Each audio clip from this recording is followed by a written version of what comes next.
Good afternoon, everyone, and welcome to VetNet. My name is Ashley Cavender, and I am the Manager of Alumni Services for Syracuse University's Institute for Veterans and Military Families. For those of you, can you hear me? Oh, perfect. Great. Wanted to make sure. For those of you watching this webinar and are unfamiliar with IVMFs, the Institute offers no-cost programs that support all aspects of a service member's, veterans, and their families' post-service lives. From navigating community services and support through our America Serves program, to professional certifications for in-demand careers and employment through our Onward to Opportunity program, as well as entrepreneurial training through our IVMF arsenal that is comprised of 8 national entrepreneurship programs. And one of the initiatives that the IVMF offers is our VetNet network, which is what you are watching this live stream webinar through today. And today's session will focus on the power of communications with Glenn Richardson. And now it's my pleasure to introduce Glenn.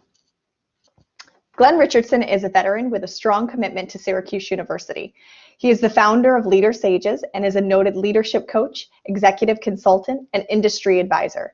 He specializes in helping new and developing leaders gain confidence in their leadership abilities, develop and sustain meaningful, purposeful relationships, and enable growth in both individuals and organizations. He assists organizations with critical decisions regarding strategy, operations, and growth, and helps business link operational objectives with organizational strategies. Glenn's experience includes key consulting and operational leadership positions. He is a former partner at Arthur Andersen LLP, where he led the strategy, finance, and economics practice and received 3 consecutive Consultants' Choice Awards for coaching, leadership, and mentorship. Glenn is also a former partner at Deloitte LLP, where he championed an innovative managerhood program to provide newly promoted managers with leadership, counseling, engagement management, and personal development skills.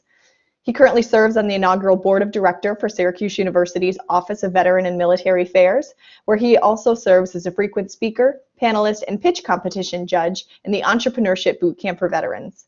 On the board of directors and as chair of the Programs Committee of Human Resources Leadership Forum of Metropolitan Washington, D.C., as a leadership advisor in the National Contract Management Association's Contract Management Leadership Development Program, and developed NCMA's first Leadership National Educational Seminar, and on the advisory board of selected emerging companies.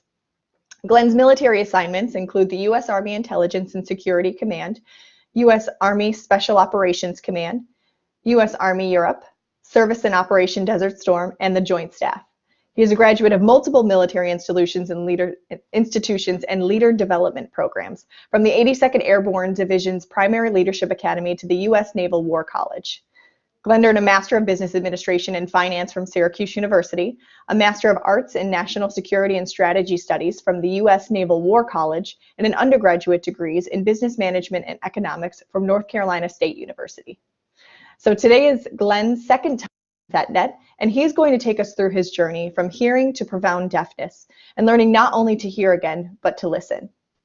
So before I pass it over to let Glenn begin, I want to let everyone know who's viewing this webinar live today to type in any questions you may have for Glenn in the chat channel off to the right of the screen. We'll make sure to address any questions that come in towards the end of the session.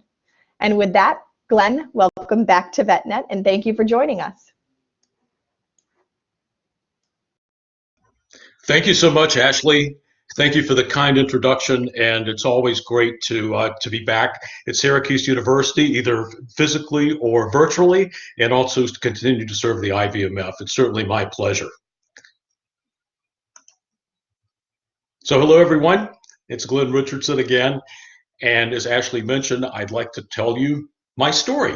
It's always a good place to begin. So, my story begins on the second Tuesday of August in 2017. So a little over 2 years ago. Okay, about what, 27 months now. In fact, I had just returned, I think, a couple of weeks before, after presenting, as Ashley mentioned, at the Entrepreneurship Bootcamp for Veterans with Disabilities at Syracuse.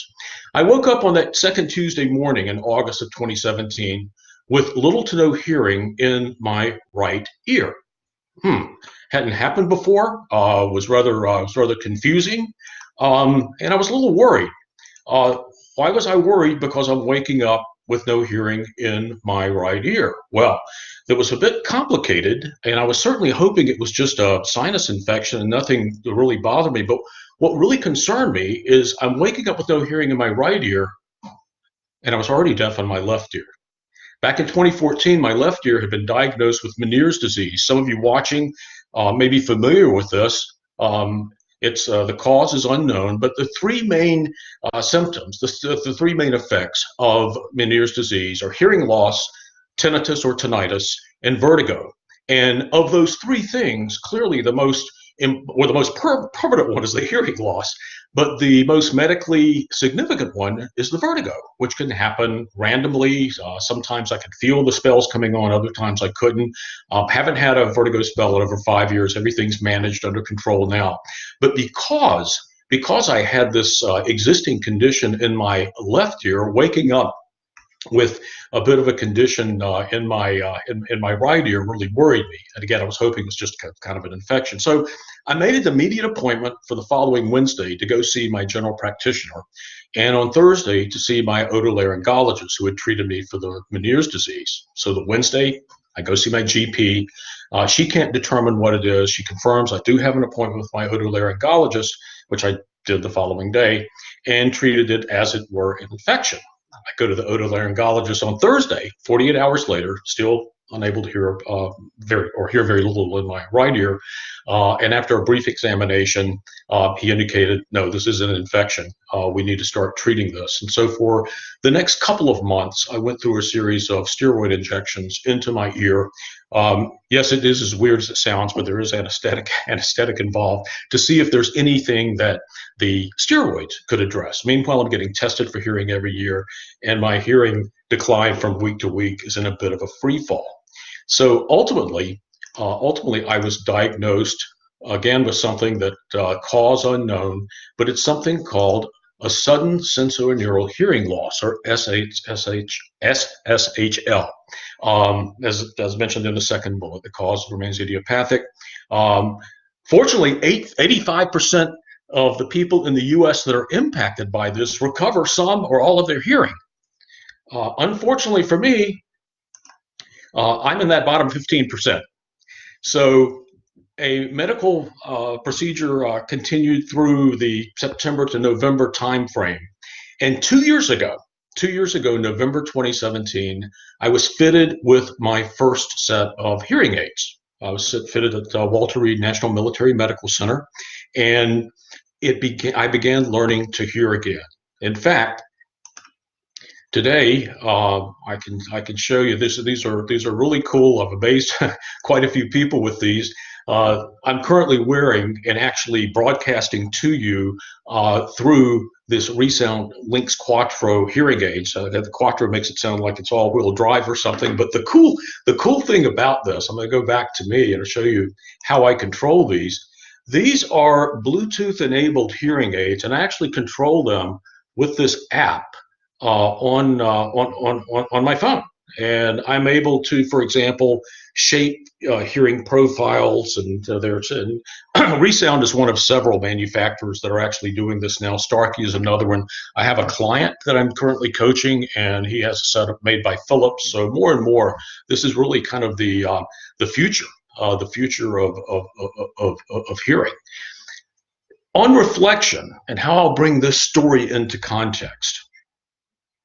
Losing my hearing was one of the best things that ever happened to me, because not only had I lost my hearing progressively over time, first with the Meniere's disease in my left ear and right ear, then now help is on the way because I've got hearing aids, but I really did have to learn to hear again, because certain sounds sound different to me now. Certain voices, particularly those that might be higher pitched, sound differently to me now. So it was really a process of learning to hear again. But most importantly, in fact, for me, it gave me an opportunity to learn to listen again. Because somewhere along the way of losing the hearing, I'd also lost my listening. What I'd like to do now is talk you through what are the differences, between hearing and listening. Why is it important? And then also provide some tips and guidance and lessons learned on what it really means to listen. So here I am 2 years later, 2 years of wearing hearing aids. I think I've made significant progress. But not only have I learned to hear again, I've learned to listen again. So let's start with the definition. And I also want to give a shout out to my audiologist, Dr. Vivian Wursel. I had the pleasure of attending Vivian's retirement ceremony a week ago today at Walter Reed. And I thanked her for restoring the quality of my life. She gave me all the support in the world, and she's also done some other incredible things for veterans outside of the audiology arena. So Vivian, again, thank you. Hearing. And this is why I segued from Vivian, because I wanted to make sure I had this right with her. So this is how medical dictionaries define hearing, but it's perceiving sound. It's the brain, gets these impulses, these things that are firing back and forth, these stimuli, these different sounds, and then starts making sense of it. Really puts them all together, and that's all about hearing. So hearing is a rather physical function. Now, let's compare that with listening. Listening is a step further than hearing. Okay, listening gives what you heard some context. I heard a string of words, a string of sounds, a string of tones. My brain has put them together into a sentence in a language that I understand. Yet, listening takes it one step further. Listening takes those impulses, those things that just came into our brain and everything putting together. And listening has the impact of saying, so what? You've got all this, you've got all these impulses and everything. They're all strung together. What does it really mean? Well, let's look at some differences between hearing and listening from a pragmatic point of view. Go back to my slide here. Hearing is physical. If you have normal hearing, you hear all the time. Even when you're asleep. It's true. You're hearing when you're asleep.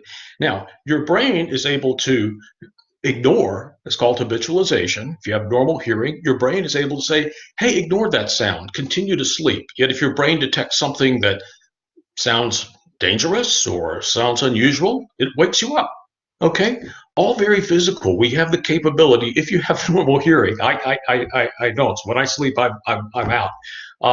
But you have the capability to hear all the time. It's physical, it's passive, it just happens, and it's very subconscious. Now let's compare that with listening. Listening is more psychological. Listening is about interpretation, and listening involves consciousness. You have to be conscious to listen. And one other item too. Concentration isn't required when you're hearing, right? I mentioned you're always hearing, yet to listen, concentration is definitely required. Absolutely. So why then is listening important? Why then why can our quality of life improve through listening? Let me give you a few other things that can assist us and increase our consciousness in terms of listening. So hearing and listening both use your ears, okay? And as I mentioned before, hearing is about receiving the sound waves, and listening means understanding. It's part of the five senses. Now this fourth bullet, hearing is using ears only, and listening involves other senses. People have asked me since my deafness, Glenn, do you read lips? And I answer no, I read faces. If you could stay with me on this, one of the things I've had to learn to do is use my eyes to help me listen, to read expressions, because 80% or more of our communication is nonverbal. So if I can see someone in the context and then also look at their face, how they're delivering it, what their mood is, it helps me understand and interpret. So vision has actually become a very important part of my hearing process. It's kind of like you've probably heard before, if one of your senses gets diminished or damaged or ill or you lose it, then the other senses kind of amp things up and help you out. And that's precisely what happened in terms of my vision and being able to understand and interpret people's nonverbals. And frankly, in the coaching work I do, it's given me a pretty uncanny sense of being able to assess nonverbals and be able to really, I literally sometimes just turn the hearing aids off, which in fact makes them earplugs, and ask somebody to repeat what they said, or they're making a presentation, and I'm able to fully concentrate on their nonverbals and see if the nonverbals match the message of what they're doing. So it's pretty cool. And that's another one of those things that I don't think I would have gained that kind of awareness and that kind of consciousness had I not lost my hearing. Very important in the bottom, listening can build better relationships with others. Hearing can't. Think about it. There's a difference between, yeah, I hear you, and I'm listening to you. They're two different things. Speaking of two different things, let me share a couple of factoids with you. I found this one pretty interesting. That most people tend to be hard of listening rather than hard of hearing. Because remember, hearing is a physical, subconscious process. It happens all the time, okay? So, and we have the capability to speak a lot fewer words than we can hear. You know, when we're talking speech rate, I believe the average person speaks between 175 and 200 words per minute, and yet we have the capability to hear thousands of words a minute. So with that in mind, let me share about listening, and we'll get more into the how. Most people don't listen with the intent to understand. They listen with the intent to reply. So what does that mean? So that means, to give you an example, if I'm listening with the intent to reply, and let's say Ashley, who introduced me, is talking, she's telling me about something. She said, she may be halfway into her statement and I'm already thinking of how I'm going to respond. So what happens when I'm doing that? When I'm thinking of how I'm going to respond, I'm not listening to the rest of Ashley's message, which might be very important. And it might, if I just pause and listen and absorb, give me a different perspective. So think about that. How many times does that happen to you? We are halfway into something and someone finishes the sentence, and it's not really the ending that you were leading to. So my point is, if we can concentrate on listening to understand what the other person is telling us, is explaining to us, is expressing a situation, expressing a concern, expressing a problem, then we really are listening to them and not just hearing them, and we're listening to understand. And again, I'll have some tips on how we can get better with that and how to do it. So why? Given all this about listening, what are some of the benefits of listening? What's in it for us? Let me share a few things with you on the benefits of listening. Appreciating with full concentration. I have found number 2 to be particularly important. I can get better results quicker if I listen, and if I validate that what I heard and what I listened to is what I thought I heard. It's all part of building relationships. Can't build relationships just by hearing all the time, but through genuine interest reflected. It improves not only quality of your organization, in my case, as I mentioned before, it improves the quality of my life. And by improving the quality in my own life and healing myself first, it enables me to help others. I found it helps me get to the part of the issues quicker, to understand what the core problem really is. It certainly demonstrates respect. It absolutely demonstrates respect. And take a look at the line in green at the bottom. Doesn't it feel good if somebody calls you a good listener? I mean, when I do this as a live presentation, particularly in an organization where everyone knows each other, and I ask, who's a good listener? Some people are surprised when they're named. When somebody says, Joel over there is a great listener. I've seen situations where Joel's really surprised. He didn't know he had that quality. We start talking about what is it that, in this case, Joel does for everybody to acknowledge him as a good listener. But think about how you'd feel Somebody said, "Wow, you're a good listener." Feels good, doesn't it? Because it means you're listening. You're in touch. You're in touch with others and sensitive to their needs. One other area on there that I found,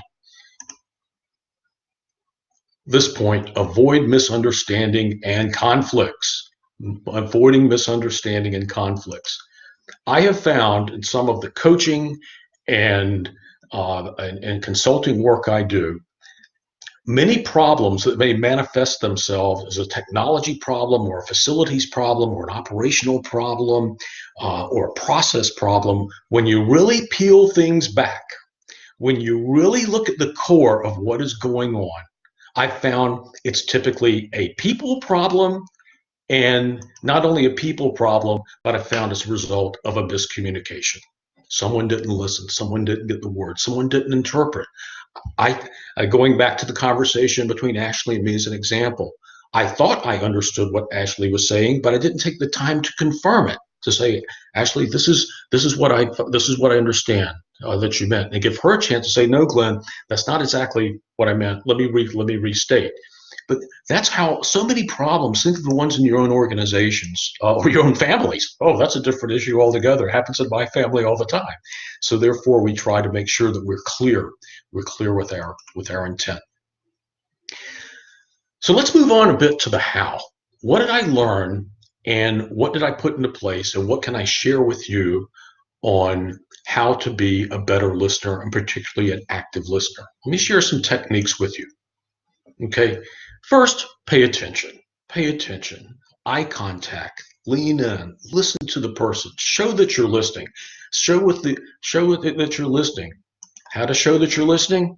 The occasional nod, the occasional smile, occasional raised eyebrows, the occasional "I understand," or "Please continue," or in some cases, maybe restate something. So, Ashley, you're saying that we're going to start today's webinar at 12 noon Eastern, right? That means I've heard her. She's given me the instructions. Keep going back to the recent conversation. So you can see this isn't super difficult, but things that with practice, you get a lot better at it. With perfect practice, you get perfect at it. I just gave an example of providing feedback. Now, deferring judgment. Deferring judgment.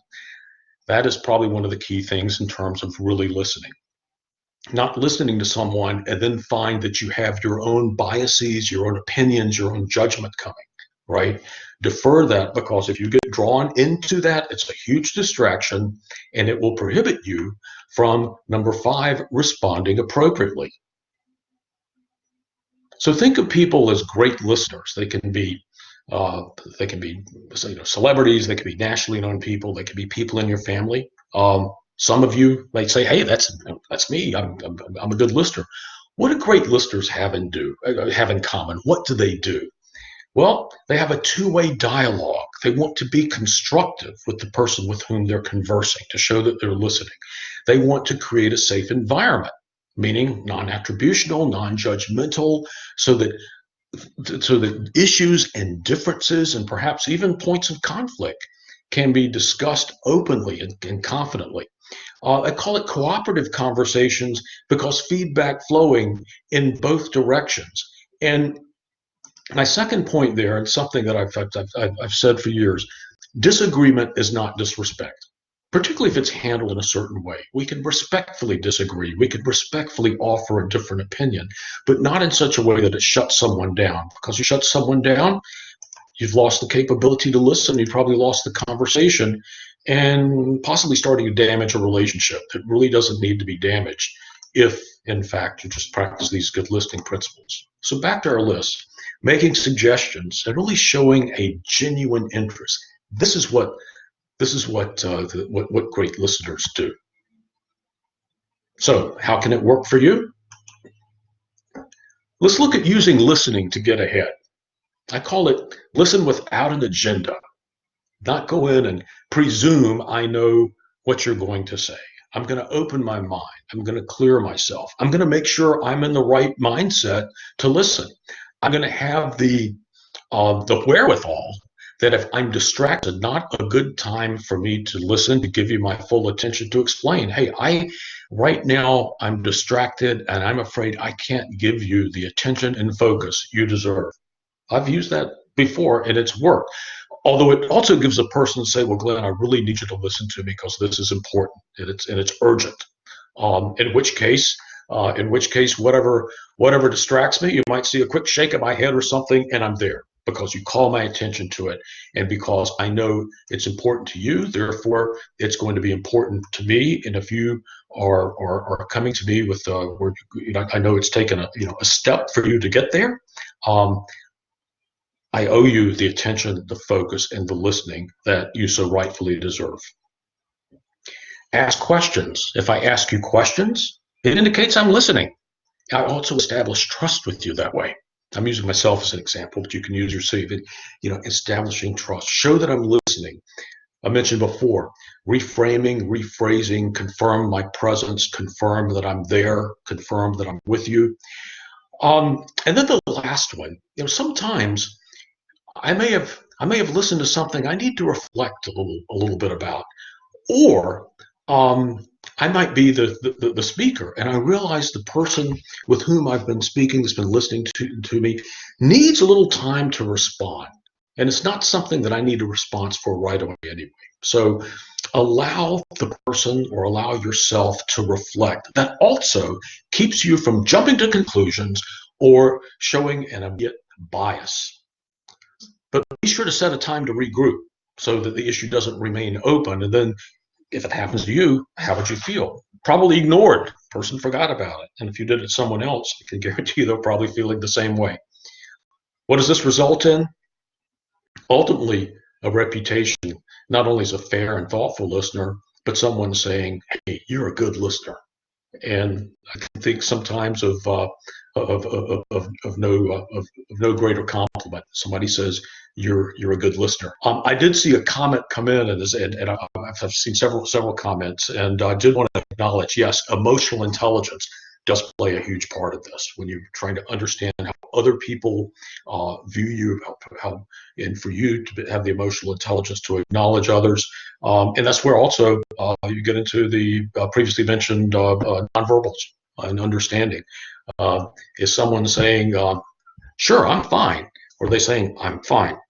Different things, but being in touch with the nonverbals to understand what's really behind the language that you're hearing and that you're listening to, and how the person is really feeling.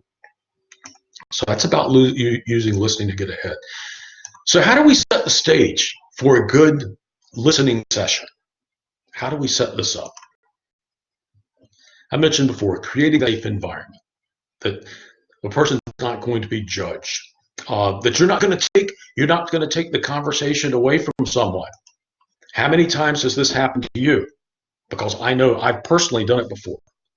Someone is telling me about an issue they really want me to listen to, and then I jump in, and usually it's unconsciously, and I don't mean to, but I hear what they're saying, I'm listening to what they're saying, I reflect on a time when I had a similar issue, and then suddenly the conversation is all about me instead of listening to them.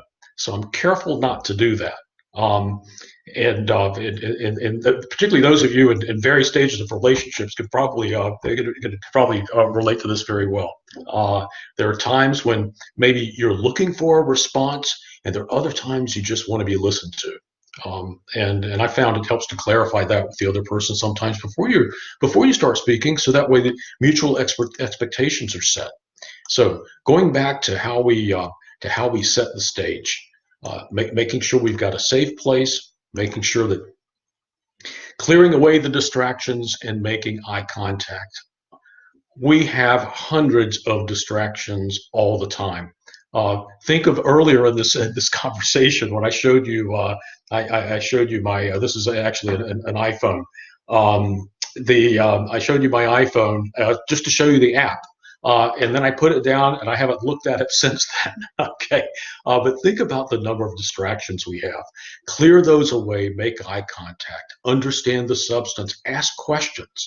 Ask questions to make sure that you're connected, and that in turn shows your interest to the person. If people are asking me questions, if they're connecting with me, if they're paraphrasing or repeating something, it gives, not only does it impress me that they're listening to me, but it gives me a chance to correct course or make sure that we're not delving off topic, or maybe they repeat something back to me, and I realize they repeat something back to me, and I realize, that's exactly what I said, but it's not what I meant. So it gives me a chance to back up, regroup, and rephrase. Okay, all part of listening, all part of active listening, and all part of keeping the other person in the conversation very much aware that you are engaged and focused on them. Mentioned before the nonverbal clues. The I'm fine versus I'm fine.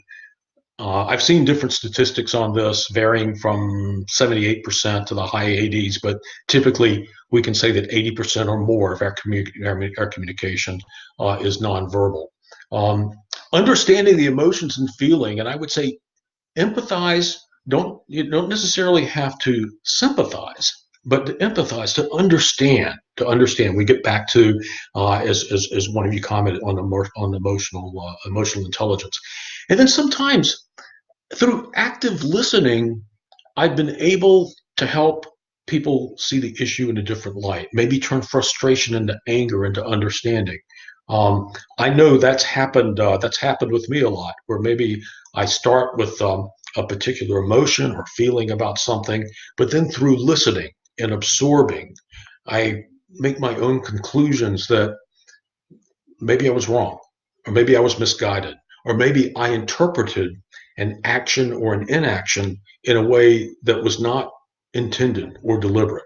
But I wouldn't have gotten to that point. We won't get to that point unless we actively listen. Again, it begins with, but we can't get there unless we eliminate the distractions. If we gain clarity, if we reduce the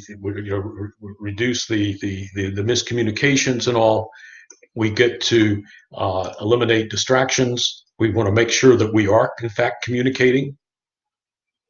I like to use the great philosopher Dilbert here several times over.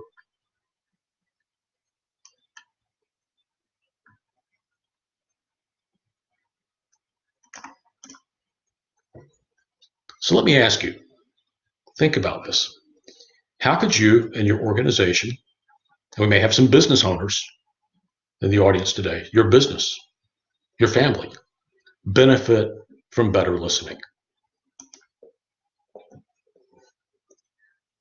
Ashley, can we open for questions, or do you have some questions, or?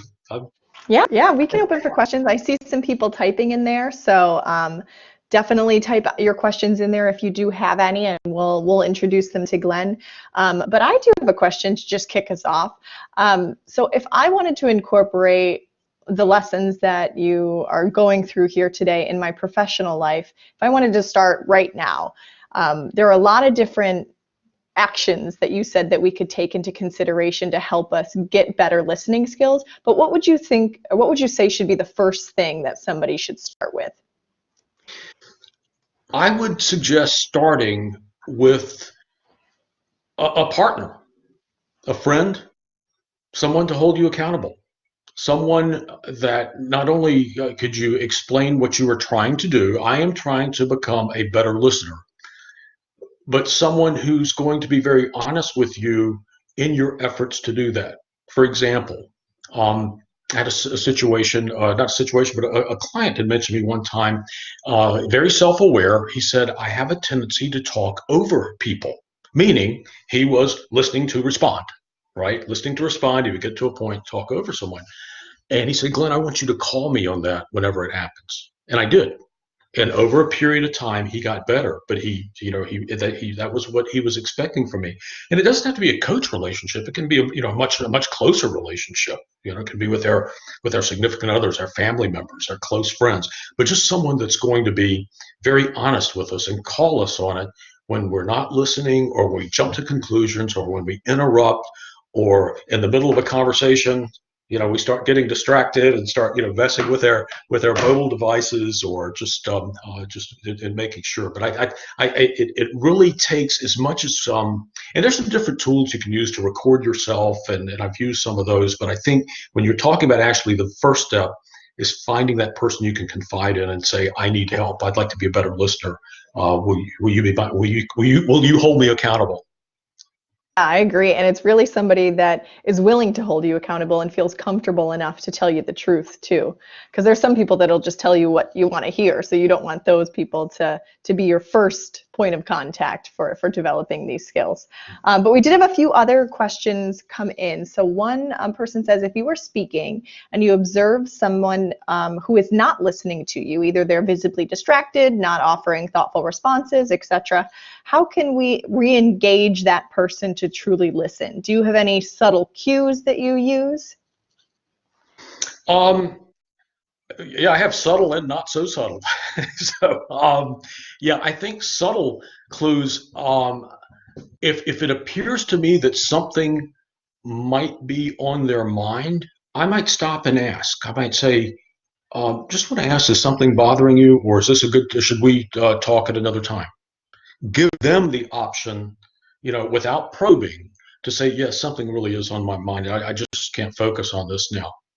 Because then they may turn the conversation around and say, in fact, can I discuss it with you for a couple of minutes? I really need some help. And you realize, because they may not be able, it may not just be that they're ignoring you or being rude. They may just have a block there. They just got some bad news. They just read a text that is really disturbing them, and they just can't get in the conversation with you. So I politely offer them the opportunity to say, yeah, there's something distracting. This isn't a good time. Now, if it's a case of being rude or something, then might be a little more direct with that, or something maybe I might be bold enough to say, I get the sense we're not communicating here. What we need to do to communicate better. And if they ask you, if they were to ask me, say, well, I thought we were communicating, then I can say, I get the sense that you're not listening, and here's why. And that has led to some positive outcomes as well. That's led to some very positive outcomes. So some people, we talk about nonverbal. Some people may be relatively expressionless, and it could be due to a problem. They're not meaning to be expressionless, but I'm thinking of a couple of three people I know that are very close to me now. Two of them, which include my father, have Parkinson's. And if you're familiar with Parkinson's, sometimes, particularly late in the day, the facial muscles relax and you just don't see a whole lot of expression, yet they're still feeling that type of emotion. And another one, a dear friend of mine, just as I was going into a deep dive with my hearing, he was doing the same with his vision. And so because he can't see very well, as his vision declined, he didn't do a whole lot of expressions anymore, but certainly he was in touch. So you can imagine between the two of us, we're quite a pair. He tells me that, and I tell him something, he'll say, I see what you mean, and I'll tell him I hear what you're saying. It's kind of a joke between us there. So I hope that helps, giving you an example of how to handle something like that. Yeah. Thank you. We did have a few other questions come in. One question from Shauna is, how do you balance hearing and listening in a very busy organization where multitasking is an unspoken expectation? Oh, multitasking. Okay. I sometimes wonder, and I had a discussion with a professor at George Washington University about this, who had just completed a study about, can we really multitask, or is it just the capability to move very quickly from one topic next, next, right? It's almost like looking at that huge wall of televisions at a Best Buy. Are we really seeing 100 different TVs at one time, or are we rapidly moving from place to place? I digress. We're talking about an organization with hearing and listening. And I can certainly understand that, because one of the first things that happens with a unilateral hearing loss, remember I mentioned my left ear went first, but anybody with a unilateral hearing loss, is the capability to focus on one voice. In other words, the louder and more distracting the noise around you, the less able you are to focus on the one voice. And this can be someone that you've known all your life. I mean, this can be my brother even. I mean, it's just the exterior noise and all. In that type of organization, my best advice would be, could you, if it's an important issue and all, is there any chance that you can get off to a quiet area? Is there a chance that you can move a conversation off the floor, out of the cube farm, wherever, and maybe just step outside or get to a more quiet area, and that way you eliminate some of that other type of multitasking. The other thing to take a look at is time management, in a sense that, are you able to block out certain periods of time where I'm going to focus on email for the next 20 minutes and decide what I'm going to respond to now, what I'm going to do later.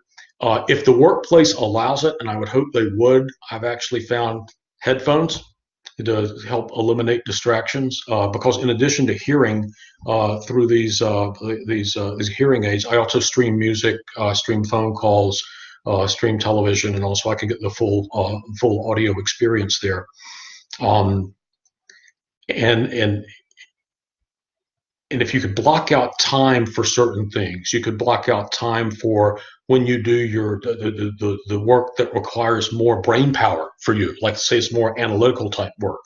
Block out time when you find it's better for it's a better time for you to be reflective and thoughtful, or it's maybe a time where your physical energy decreases a bit, such as after lunch or something like that. Maybe that's a time to do the administrative mundane task. But I found if you can structure things a bit that way, it helps get through the stock market floor type environment sometimes of an organization where things are always active, and being able to keep multiple balls in the air at the same time, or dare we say it, multitasking, is an expectation. I hope that answers the question and provides some examples you can consider. Great, thank you. Saul asks, he says, in my coaching, I like to have the discussion of what communication looks like. I always articulate that communication, if it is to have the best chance of success, needs to be intentional and planned. My question is, how do you plan your communication? Is there something you literally do? Yeah, the planning a communication, particularly something that with impact. One is to rehearse it. For the longest time, when I did presentations, I was the kind of person that said, look, I'll just talk off of a photo, or I'll just talk off of bullets and all. And my coach, yes, coaches have coaches. My coach, about 2 years ago, when I was explaining to her a presentation that I was going to do, she said, I want you to script it out. I was, what? I just talk off bullets. No, I want you to write it out. And so I rather begrudgingly wrote that script out. And I can tell you that my confidence, my delivery, everything improved incredibly. Now, I still don't, I give this presentation, I don't read it from a script, but just the exercise, and as the question said, deliberate, it helped me through that. So writing things out, practicing them, practicing in front of a mirror, practicing in front of a friend. Again, that brutally honest friend, the kind of person that that is going to give you the feedback that you need. Filming yourself here on your laptop or on your mobile device or whatever, looking at it. But for me, it also comes back to one of my Richardson's rules, which has to do with communication, and that is, no matter how fantastic you think your message is, if people aren't receiving or understanding it, you aren't communicating. Which, for me, I usually test the message out on a trusted agent or two. hey, does this appear clear? Does this appear clear? And I get feedback like, well, yeah, if somebody has your background, then it makes perfect sense. But to anyone else, you've used a couple of acronyms here, or you've made reference to something that is rather aged, or it's people aren't going to relate to, need a more current example. And I get that kind of feedback, and that goes into my deliberate communications. Hope that helps. Great, thank you. Just some comments that have come in that I just want to introduce, but if anyone has any last minute questions, we have about 5 to 10 minutes that we could introduce some. But one comment is that what has helped me often is to ask for permission to continue the conversation at another time after I have time to digest the information. Always helpful reminder state to what multitasking actually is. And then someone else mentioned that they have heard someone say you cannot multitask if listening is one of the tasks. So just some interesting comments. Another thing on the first comment, it also causes me to think about when you're going to approach someone to give them the topic. I try to do that, for example, if I leave a voicemail. If I'm calling, hey Ashley, it's Glenn. Hope you're doing well. Sorry I missed you. You get a chance. I have a couple of questions about the upcoming VetNet. And could you give me a call when you get a chance? Or if I text or something, instead of just, hey Ashley, can you call me?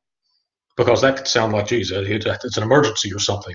I give it some context, so it kind of already says, okay, Glenn wants to talk about VetNet, or Glenn wants to talk about something else. I once had a boss who kind of, I get, always his messages were always call me when you can. No context, no, and of course when you're in one of those environments that are just moving all the time, it would have no idea. And so as much upward coaching as I tried to provide to say it helps if people have a context or what you're calling about. Learning from that, I always try to leave the topic or subject, or even if we're just meeting face to face, and I walk in and say, hey, I need to ask you about this, and tell them what it is. Pause, let them get framed. Okay, now move forward with it. Great. One additional question that just came in is, how effective are small breaks when it comes to negotiating conversations or highly emotional dialogues? Oh, wow, very important. You're talking about a small break in time. Like let's take a break. Yes. Is that the kind of break? Okay, all right, yeah. That's they are very important. Particularly, you feel things are getting emotional or getting confusing, and you think, wouldn't it be better if we had a chance to stand up and stretch and take a deep breath, and maybe just put it down for a while. Maybe it's kind of the court needs to recess, for half an hour, or we need to talk about this afternoon. Or you realize, hey, it's getting to be about 1:30 p.m. People are getting cranky because we've been negotiating, and we've negotiated right through lunch. No one's eaten. Let's back up. Let's get everybody a chance to eat, get nourished, whatever. And I've actually found that that works. I also had it. I was doing a presentation, that all-day leadership national educational seminar one time, and there were some people in the audience that kept. The audience was good because they were participating well and providing personal examples, but it was getting to the point where one person continued to add so many personal examples and was not really hearing what others were trying to suggest to solve it. And I was actually at a point where I was ready to move on to the next topic. And the person assisting me with the presentation, who was in the back of the room, she was actually the content developer, helped put things together and all, spoke up and said, no, Glenn, I think it's time for a short break. Let's go ahead and take our afternoon break. We're about 5 minutes early, and then we'll transition. I said, okay, it made sense to me. When everyone left the room, she walked up to me and she said, when they come back, they will have forgotten about this argument and it won't happen anymore. And she was right. She was right. I learned from that in terms of sometimes if you're in charge of a group and things are like that, call the timeout. Take a break a little earlier than usual. They'll go out, things will be resolved, people come back, Mm-hmm. and you can move on with the next agenda item. Yeah. One follow-up question that somebody posted. I know you just offered one, but maybe an option of having these conversations in a smaller group setting than like a larger presentation setting. They asked, it would be great to have guidance on how to frame the let's take a break. It is possible to do that incorrectly, though full of good intent. So maybe on like a one-on-one setting or a smaller group than a big presentation style. Are there other ways to frame the let's take a break conversation? Ashley, I liked your intonation when you said that. When you said, what's the way to say, let's take a break? It sounded disarming. It sounded genuine. It sounded sincere. And so my point is, it may not be so much in what you say, but how you say it. For example, if things were getting a little testy and everything, and you said, let's take a break, or let's take a break now, as opposed to the way Ashley said it, let's take a break. All right? So I think maintaining a calmness, maintaining a good demeanor, not being judgmental, not saying, let's take a break. I see Ashley's getting tired. All right, no, because I've just put somebody on the spot. Or let's take a break until you two can cool down. No. I think the best way is just say it friendly, say it logically. Let's take a break. But then, and I saw a comment pop up, be sure that you regroup after that break, right? And not just leave it hanging, not go into recess and never reconvene, because that's important, because then it appears that, okay, you may not get to whatever smoldering issue needs to be uncovered and resolved. And I think, does that help? I like the tone. I like the way you said it. It was if I were in feeling frustrated or something and I heard that, I would say, you're exactly right. Let's take a break. Perfect. Thank you. Last question. I think we have time for one more before we wrap up. Josh says, it's hard sometimes not to respond immediately, sometimes interrupting before they get to their point. Is there a way to check myself / bite my tongue? This is a bad habit, but I can't help it much of the time. All right. Sometimes it's just, I think biting your tongue and just hearing the person out. This is where practice with a friend could really help, particularly a friend that knows some of your hot buttons, that could start talking about something that they know would normally get a rise, you have a very strong opinion about, and just testing your resolve. And it doesn't have to be something personal. It could be it could be about sports teams or something, a team you love or a team you hate or a rivalry or everything. But just practicing that resolve to be able to listen. And if I were the friend doing that, I would talk, I would know to kind of push you on it a little bit, and you would probably sit and do your best to be very quiet because that's what you're doing and all. And then I would stop. And then I'd say, can you repeat what I just said? Because that would be a test to see if you were really listening to me or just practicing, holding it in and not listening at the same time. But yeah, it's a discipline of telling oneself or telling myself, I am truly going to let this person finish their sentence before I respond. Maybe to the point where somebody who's not used to if that's my normal behavior and I start behaving that way, they might go, I'm finished, and after, because I need to understand that they've stated it. It takes practice, and I think it goes back, I mentioned before, that accountability partner, somebody to hold you accountable, to say, you're talking over me again, or I didn't finish, or maybe just give you a look that says, you're doing it to me again, pal. But don't be scared to reach out for help when you realize, hey, there's some things I want to correct. There's some behaviors that I want to modify, and as a result of that, I can be a better listener. Great, thank you. And I know we're just about out of time for today, so thank you for all of that great information. And thank you everyone who is live viewing today for the really engaging chat conversation and all the questions that you put into the conversation. So Glenn, I just wanted to thank you again for being part of our VetNet series and for giving everyone options and really additional tools to help in their professional careers and personal aspirations for better communication. So we'll post this webinar on our IVMF VetNet page for future viewing access and for you to share with others who may benefit from seeing it. We'll also be sending the recording link out to all those who RSVP'd, as well as a survey on today's session. And I ask that you please fill out this brief 1 to 2 minute survey. It really helps us make sure that we're providing content that is valuable to you as viewers. And our next VetNet is in December, early December, so please visit our ivmf.syr.edu/alumni to view our full content calendar as well as previously recorded videos. And with that, thank you all for joining us today, and we'll see you next time.